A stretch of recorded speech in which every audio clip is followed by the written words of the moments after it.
Informativo BUAP, en lugar de las noticias universitarias. Docencia, investigación, cultura, deportes. Informativo BUAP. Producción general, TV BUAP. Muy buenas noches, soy Coco Guerra y en esta emisión especial de Informativo BUAP hablaremos sobre la seguridad alimentaria en México, gobernanza global y dependencia transnacional. Síguenos en nuestras redes sociales a través del canal 18.1 de Televisión Abierta, en el 118 de Megacable, escúchanos a través de @tvbuap, a través de la página oficial www.tv.buap.mx y por la app de TV BUAP.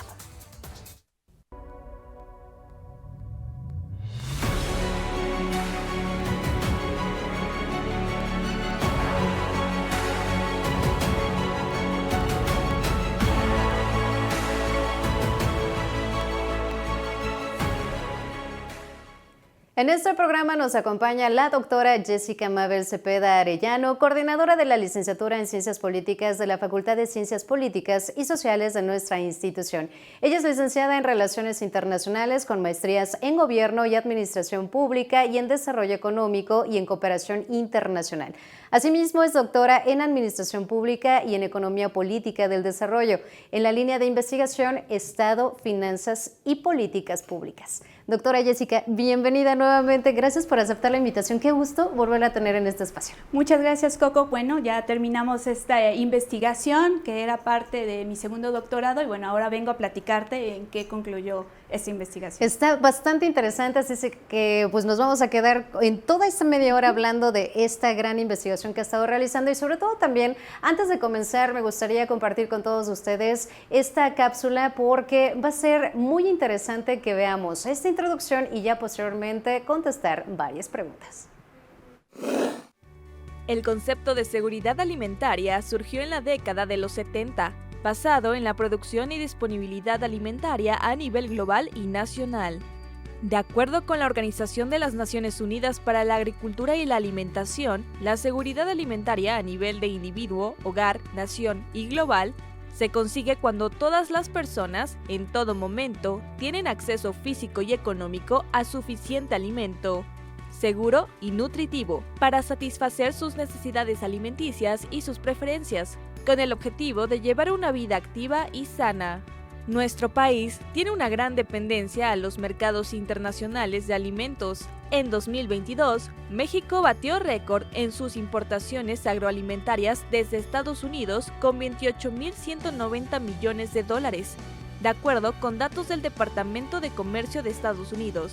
Ese mismo año también alcanzó su mayor participación con un 13.7% como mercado de destino. Esta dependencia transnacional puede llegar a provocar la pérdida de soberanía alimentaria y la vulnerabilidad ante cambios en los precios internacionales. Factores como la falta de apoyo a la producción local y la inducción de cultivos transgénicos contribuyen a esta situación. Por otra parte, el consumo de alimentos ultraprocesados incrementa las posibilidades de desarrollar diabetes, obesidad, enfermedades cardiovasculares y coronarios, así como ciertos tipos de cáncer. Además, el debilitamiento de pequeños y medianos productores puede llevar a la pérdida de empleos rurales, la disminución de la producción de alimentos y el aumento de la pobreza en zonas rurales. Y bueno, pues acabamos de escuchar esta cápsula, doctora Jessica, para darle esta introducción, pero para poder empezar a hacer esta entrevista, empecemos por la pregunta obligada. ¿Qué es la seguridad alimentaria? Claro que sí, mira, la seguridad alimentaria, de acuerdo a la Organización de las Naciones Unidas para la Alimentación y la Agricultura, es decir, la FAO, por sus siglas en inglés, nos dice que es cuando toda persona tiene acceso a alimentos sanos, inocuos, en todo momento, y que los estados tienen que garantizar este derecho a la alimentación. Estamos entendiendo entonces que la alimentación es un derecho, pero ¿cómo entonces hacerlo valer, doctora? Ya habíamos dado una introducción que, por cierto, está en redes sociales, pueden buscarlo a través de nuestra página de @tvbuap, Pero, ¿cómo sería entenderlo como un derecho? Porque uno puede pensar que es solo dependiendo de tal vez una situación económica. Okay. Mira, es un derecho. Desde 1948, la Declaración Universal de los Derechos Humanos, en el artículo 25, estableció que es una obligación de los estados garantizar este derecho inalienable de toda persona. Más allá de su religión, de su género, los estados tienen que establecer estrategias suficientes para garantizar que todos sus individuos tengan el acceso. Es ahí donde se encuadra o se vuelve coherente a través de el diseño e implementación de políticas públicas coherentes con cada uno de los estados y de acuerdo a la idiosincrasia de la cultura alimentaria de cada país. Entonces estamos hablando que debe tener un sostén. ¿Cuáles serían entonces esos pilares que hacen funcionar o que sea precisamente la seguridad alimentaria, pues este derecho que es inalienable, perdón si lo pronuncié bien, para el ser humano? Sí, mira, el primero es el acceso. Las personas, los individuos tienen que tener acceso a estos alimentos. 2, que esté disponible la alimentación, que no tengan que recorrer grandes distancias para tener acceso a estos alimentos. 3, la utilización de cada una de las familias al tener este acceso a los alimentos, pues bueno, la forma en que los van a utilizar. Y 4, que sea todo el tiempo disponible la alimentación, o sea, que esté accesible para todas las familias en todo el tiempo. ¿Y cómo podría ser accesible todo el tiempo la alimentación, doctora? Porque, bueno, vemos algunas situaciones, estamos también ya muy relacionados ahora a una información constante a través de pantallas que nos hace tener una idea de que tener acceso a la alimentación es trabajar por ello. ¿Cómo lo podemos manejar como si fuera no solo la parte de derechos, sino que sea accesible en todo el tiempo?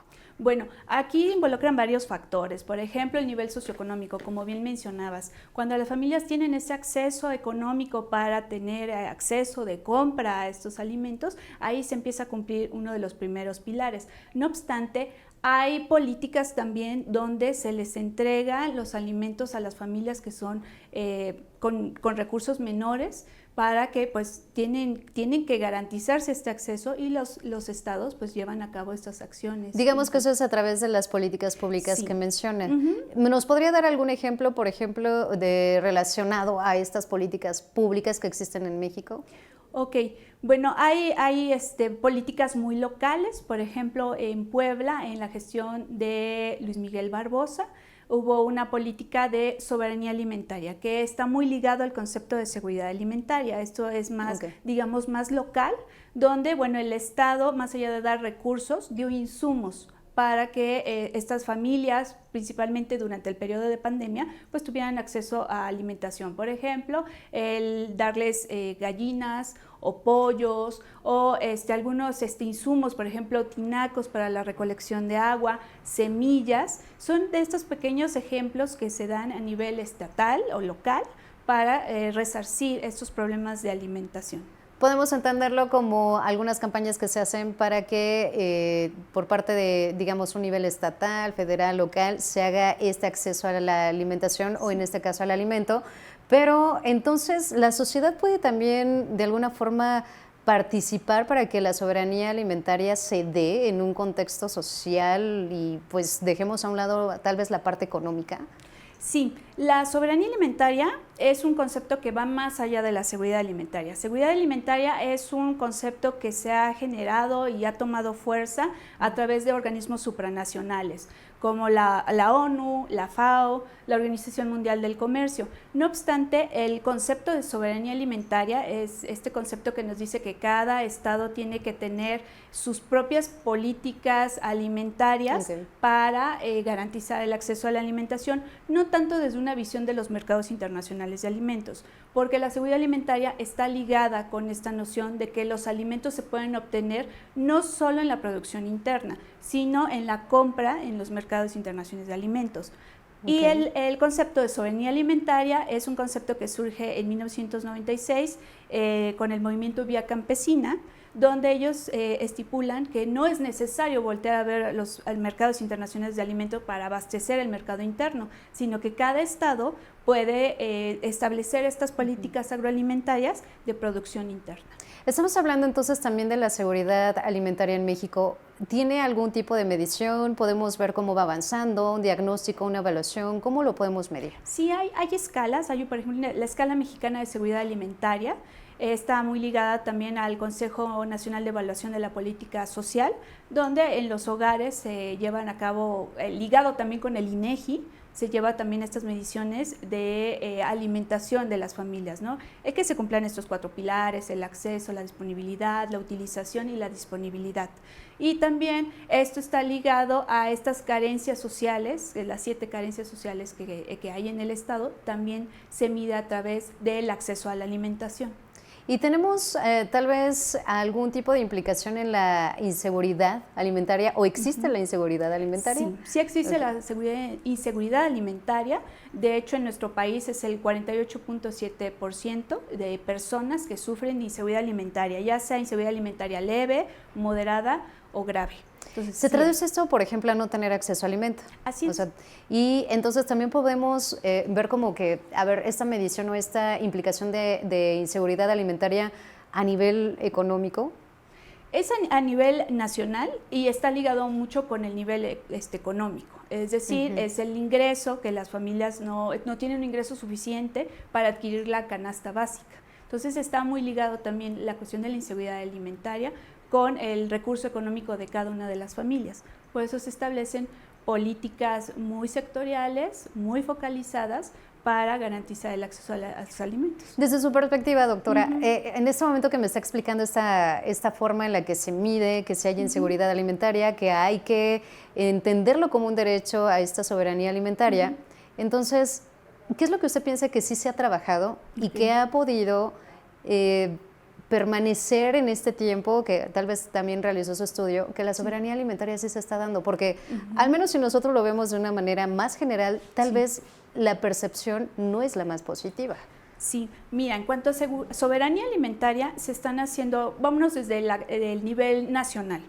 Desde el gobierno, la gestión de Andrés Manuel López Obrador, se empezaron a establecer políticas donde la cuestión agroalimentaria tenía que tener más fortaleza. Y esto nos va a llevar, es una antesala, un precedente para llegar a la soberanía alimentaria. ¿La soberanía alimentaria qué es? Es que no tengamos que depender de los mercados internacionales de alimentos, sino que se produzca a nivel interno. Nuestro país ha tenido una gran relevancia en los mercados internacionales de alimentos, porque actualmente ocupamos el lugar número 10 a nivel nacional en proporcionar alimentos al mercado internacional, principalmente al mercado de Estados Unidos. Entonces tenemos una balanza agroalimentaria desde el 2015 superavitaria, es decir, exportamos más de lo que importamos y nuestro país a nivel internacional se posiciona como un buen proveedor de alimentos. Pero tenemos el caso de la soberanía alimentaria, que hay granos básicos como el arroz, el frijol, el trigo. Nosotros no somos soberanos, tenemos que adquirirlos en los mercados internacionales de alimentos. Entonces, estas acciones de soberanía alimentaria se están haciendo y se están fortaleciendo actualmente con el gobierno de la presidenta Claudia Sheinbaum, pero bueno, todavía no llegamos a ese paso de decir que somos soberanos en cuestión alimentaria. Entonces, ¿cómo podemos fortalecerlo y cómo le podemos llamar? O sea, ya yo lo voy a llamar ya como gobernanza alimentaria, que es lo que yo estoy entendiendo, pero para que nos puedan entender quienes nos acompañan en esta transmisión, ¿tiene que ver, por ejemplo, con proteger a los productores y tiene que ver o solo con consumo de los mexicanos o hay una relación entre ambos? Ok, cuando hablamos de gobernanza alimentaria, ya hablamos de que hay varios actores inmiscuidos en este sector agroalimentario, que es programas o proyectos que vienen desde organismos supranacionales, ONU, FAO, OMC. Tenemos también a los estados a través de las políticas alimentarias que establece cada estado y también algo que se ha criticado mucho desde esta noción de seguridad alimentaria es esta relación o el vínculo que hay con las empresas transnacionales de alimentos, que también es un actor importante en la seguridad alimentaria. No es lo mejor, pero en esta noción de la gobernanza alimentaria es un actor preponderante. Cuando usted está realizando sus estudios, en este caso, ¿no? Usted siendo la parte académica de investigación, etcétera, ¿cómo es que realiza estos análisis? ¿En qué nos ha servido? Y, por ejemplo, también, esos resultados que usted tiene, ¿cuál ha sido el impacto ahí afuera, en la sociedad? Ok, el impacto principalmente es ver cómo influyen estos organismos internacionales en la gobernanza global. que estas acciones, insisto, en comprar los alimentos en los mercados internacionales, nos ha llevado a una dependencia alimentaria, que es parte del título de mi investigación, donde nuestro país, por nuestras características, nuestro territorio, nuestro clima y la gran producción que tenemos de diferentes alimentos, son alimentos que se consumen en los mercados internacionales de alimentos. Entonces, el mundo voltea a nosotros y por eso tenemos 14 tratados internacionales de carácter comercial, donde México se posiciona en el lugar número 10 de establecer relaciones comerciales. 10 de 14. Doctora, antes de continuar, ¿me puede compartir el título de su investigación para que podamos ahí como que también darle claro, el contexto a quienes nos acompañan en la transmisión y sobre todo también cuál era el objetivo de esta investigación? El tema de mi investigación es la seguridad alimentaria en México, gobernanza global y dependencia transnacional. ¿Cuál era el objetivo? Identificar cómo nuestro país se ha vuelto dependiente, no nada más nuestro país, mi estudio de caso es México, ¿no? Pero cómo nuestro país se ha supeditado a todos estos tratados internacionales o estas estrategias a nivel internacional de gobernanza internacional, donde pues ha hecho que cada vez nos sometamos más a una dependencia transnacional. ¿A qué me refiero con dependencia transnacional? Que nos estamos volviendo proveedores de alimentos y que estos tratados comerciales que son rígidos, que tenemos que abastecer los mercados para que otras naciones compren nuestros productos, bueno, nos supedita a que tenemos que vender porque necesitamos adquirir divisas, porque a través de las divisas nos ayuda para pagar deuda, que México es uno de los países más endeudados, y bueno, tenemos que aprovechar nuestras ventajas comparativas y competitivas de nuestro país para poder pues explotar este sector. Y hablando también de lleno de la investigación, ¿cómo usted lo hizo? ¿Lo hizo directamente en campo, por ejemplo? ¿Y qué herramientas tanto humanas y técnicas necesitó para llegar a estas conclusiones? Porque ahora nos los explica y ya lo vamos entendiendo, pero para que nosotros podamos sentarnos acá y poderlo platicar a quienes nos acompañan, tuvo que pasar con un proceso. ¿Nos puede compartir parte de cómo fue realizar esta investigación? Claro que sí, mira, es una investigación de 4 años. Y fue una metodología mixta, una metodología cualitativa donde analicé estas variables como seguridad alimentaria, soberanía alimentaria, que tienen unas grandes diferencias. Y bueno, también me ayudé con muchos indicadores, esta metodología cuantitativa, donde me apoyé con información de Coneval, de INEGI, de la CEPAL, etcétera, ¿no? Y con eso hice una investigación no solo de gabinete, yo no hice trabajo de campo, por así decirlo, fue un trabajo de gabinete, donde fue más analizar estas variables y estos indicadores para hacer el cruce y demostrar mi hipótesis. Y una vez que ya tenemos estos resultados, que ya se hizo el análisis y que de hecho antes de entrar al aire me comentaba también acerca de la inclinación, esta especialización que tiene también en producción agroalimentaria.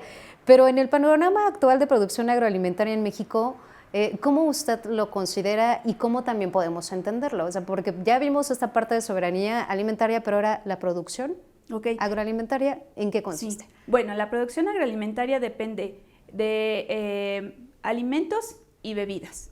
Y México tiene, como que te mencionaba, una balanza comercial superavitaria. Desde el 2015 a la fecha somos un país que cada vez produce y exporta más alimentos a los mercados internacionales de alimentos. Y esto nos supedita a establecer una cantidad de productos, de alimentos y bebidas que nos demanda el mercado. Es, por ejemplo, nuestro primer producto que elaboramos y que exportamos, sin lugar a dudas, es la cerveza. Entonces es un alimento del sector agroalimentario, del sector de bebidas, que es el que más nos demanda, principalmente el sector de Estados Unidos. Seguido de ello tenemos, por ejemplo, el aguacate, el jitomate, las hortalizas, el tequila. O sea, a nosotros lo que nos perjudica, si lo ponemos así como nación, es que tenemos 10 principales productos que, más allá de ser del consumo interno, es para consumo externo. Pero, por ejemplo, para garantizar la seguridad alimentaria, si no consumimos una cerveza, no pasa nada, no es un alimento de la canasta básica. Pero esto a nuestra nación nos supedita a que tenemos que garantizar el abasto de cerveza, en este caso, que es nuestro principal producto. Entonces, eso nos supedita a que tenemos que abastecer. Aunque México no quisiera vender esta cerveza o este producto, tequila, aguacate, jitomate, lo tenemos que hacer porque tenemos tratados comerciales internacionales y tenemos que cumplir con ellos. Eso es bastante interesante porque podemos decir, si nosotros estamos en un derecho de no quererlo vender, pero aquí intervienen estos tratados internacionales. Entonces, ¿qué relación aquí podemos destacar de manera Estados Unidos-México? ¿Tiene que ver, por ejemplo, también la manera en la que se desenvuelve el tratado del TEMEC, por ejemplo? Así es. Desde el Tratado de Libre Comercio con América del Norte, desde 1994, bueno, se han establecido ciertas condiciones y te soy sincera, las condiciones para el sector agroalimentario en México ha sido muy desfavorecido en relación de Estados Unidos, ¿no? Estados Unidos ha tenido más ventaja en el sector agroalimentario, pero bueno, México ha tratado de salir avante con esto, aprovechando lo que te decía, sus ventajas comparativas y competitivas de nuestro territorio para la producción y exportación de este producto. Todo es en una relación pues comercial que a nuestro país le conviene, pero si hablamos en términos de seguridad alimentaria, pues bueno, eso no nos ayuda a los indicadores de seguridad alimentaria, a pesar de que somos un país con gran producción, gran exportación, tenemos un indicador muy alto de inseguridad alimentaria. ¿Por qué? Porque volteamos más a esta estrategia de poner a los alimentos en los mercados internacionales y lo que no tenemos como que nos dicta la demanda interna, pues vamos y lo compramos de otros mercados, ¿no? Que es estos granos básicos y necesarios para nuestra alimentación. Cuando hablamos de esta dependencia, doctora, ¿cómo nos podemos considerar en esta ocasión y actualmente, y también tal vez lo que arroja en su investigación, en cuanto a consumo, por ejemplo? Yo me pongo a pensar en ese momento, siempre he escuchado también una de las frases que dicen, es que somos un país rico, producimos nuestra propia fruta, tal vez puedo decir en este caso, ahora aprendí que tal vez los granos no, pero tal vez sí otro tipo de alimento que tiene que ver con la tierra. Esta afirmación la he escuchado desde que tengo memoria, pero entonces, al hablar de estos tratados internacionales, ¿cómo está impactando precisamente a nuestro indicador? Acaba de decirme que tal vez está hablando de soberanía, un indicador de soberanía alimentaria alto, pero la realidad es otra. Entonces, ¿cómo lo podemos entender? O sea, porque yo pienso que estamos en un país que es libre y que puede consumir lo que necesita su gente, y la realidad es que los índices entonces no son los más favorables. Mira, aquí lo que pasa es que tenemos gran influencia de empresas transnacionales, donde vienen a ubicarse en nuestro territorio nacional y utilizan esta ventaja que tenemos, ¿no? De que nuestro país es próspero y el acuerdo de la abundancia, etcétera, ¿no? Pero bueno, nosotros en lugar de canalizarlo para alimentación de nuestros ciudadanos, pues lo que está pasando es que se está volteando más a una producción que nos demanda el mercado, que realmente el mercado ha tenido gran influencia en esta producción agroalimentaria. ¿Y eso no está, por ejemplo, violando algún tipo, o tan solo el principio de derecho de tener acceso al alimento de manera inmediata y todos los días? Mira, es que el derecho a la alimentación se cumple porque está el acceso a los alimentos. Pero nuestra gran problemática es que no todos los individuos tienen los recursos suficientes para tener acceso a esta alimentación. Bien, ya entendí. Por eso hay esta inseguridad alimentaria moderada, leve, grave, porque no se está midiendo las veces que una persona debe de comer. Por ejemplo, lo que nos dice la teoría es que debemos de tener 3 alimentos al día, pero hay personas que no tienen los 3 alimentos, no solo uno, quizá 2, quizá alternado. Eso es lo que está midiendo la seguridad alimentaria. Se está cumpliendo quizá en disponibilidad, en acceso, que estén ahí los alimentos, pero hay personas que no tienen los recursos suficientes para acercarse a una producción que México la otorga, pero no es accesible por recursos económicos. Y de acuerdo también a todo lo que ha trabajado durante estos 4 años, ¿cuál sería la conclusión y también su su propuesta como estrategia para poderla entender o no sé, también encaminar tal vez alguna política pública. ¿Tiene que ver algo así su conclusión? Sí, la propuesta es fortalecer estas políticas de soberanía alimentaria. Te repito, en el gobierno de Andrés Manuel se empezó a hablar de autosuficiencia alimentaria como un precedente a la soberanía alimentaria.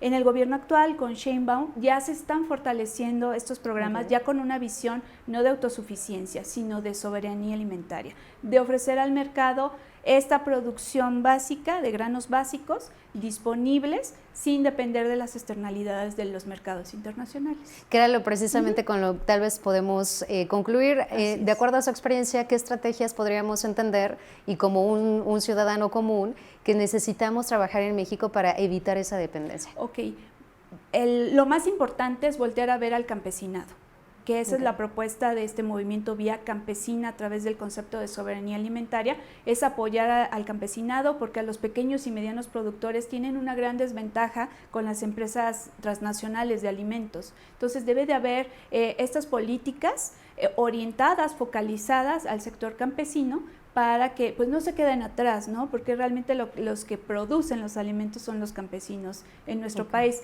y cada vez la tecnología nos empieza a rebasar o empieza a rebasar este sector campesino y bueno, también la tecnología es buena, pero no todos tienen acceso a esta tecnología y hay que voltear a ver a estos grupos campesinos a través de las políticas públicas. Que también ahora también la relación con la inteligencia artificial y también la tecnología 4.0, sí, que tendría que ver, y este sería otro tema, que nos encantaría volver a platicar con usted, doctora. Se nos terminó rapidísimo el tiempo, fue un placer platicar con usted, doctora. Gracias, nos tenemos que despedir solo por esta ocasión de esta transmisión, pero agradezco que nos haya acompañado. Con muchísimo gusto y las veces que sea necesario, aquí estaré. Muchísimas gracias, doctora Jessica. Y bueno, pues nosotros damos paso a la programación de TV WAP. Gracias por el favor de tu atención. Te recuerdo que tenemos una cita mañana para vernos y escucharnos en Informativo WAP con nuestra compañera Laura Montiel. Gracias a los que siguieron la información de nuestra institución en las redes sociales. Muy buenas noches. Soy Coco Guerra. Siempre escuchar tu voz.